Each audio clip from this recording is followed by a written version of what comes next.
Welcome to channel Samson Strength. I'm Samson. Taking a walk this morning, trying to with my dog. Wanted to tell a little story about how a brain is wired and rewired. I think it might be useful. So let's say you're a middle-aged guy and you like to cook. So first question, how did you become a lover of cooking? Well, maybe, when you were younger, your mom was sick, let's say, and you try your hand at cooking her some food and bring it to her, and she eats some of it and says, "Oh, wow, this is really good, son." Huh. So you got a little dopamine hit from that, right? So maybe you were born with,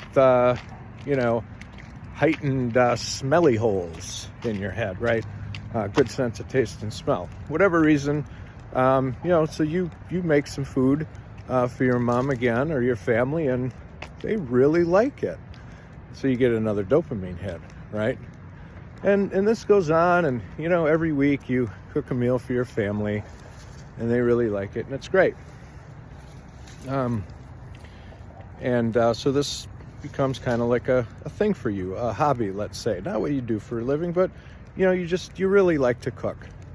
So now you're a middle-aged guy and you like to cook, and you're on the dating market, and you go on some dates, and they're all at restaurants or bars or whatever, and maybe you order takeout a couple times or whatever, but at some point you're going to want to cook for her, right?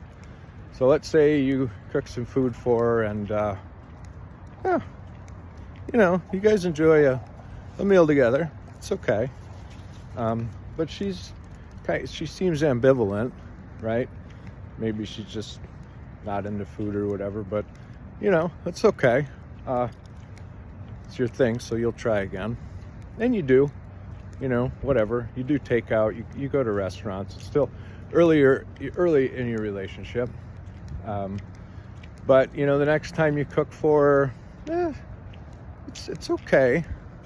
She kind of describes it to you, doesn't finish her plate, but she likes it. She says she likes it. You're like, hey, this is great. I'm going to get some constructive criticism from my partner, and that's going to make me an even better cook, right? So next time you go all out, and boy, she's kind of not feeling well, maybe she doesn't want to eat, but that's okay. It happens, right? It happens. So you try again, and you have a dinner together, and that's okay. You've got some leftovers, whatever. But, a year goes by, and you hate cooking. Like, you hate it. And then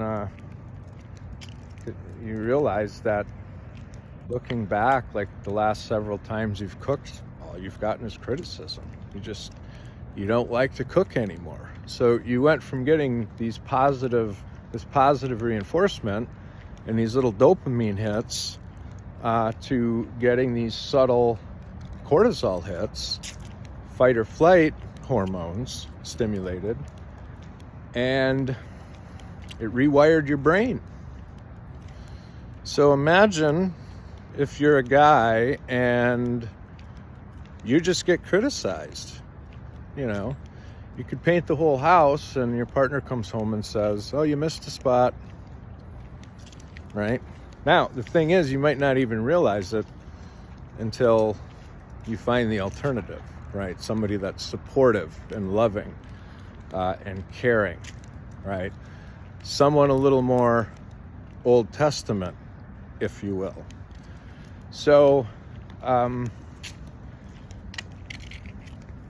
you can rewire somebody's brain too by doing one or the other, right? So think about your relationships, think about your interactions with people, and just ask yourself, how do you feel afterwards? Do you feel good? Do you feel positive? Do you feel optimistic and confident? Or do you feel like crap? Do you feel like a loser? Right? So something to think about. Again, keep it Old Testament.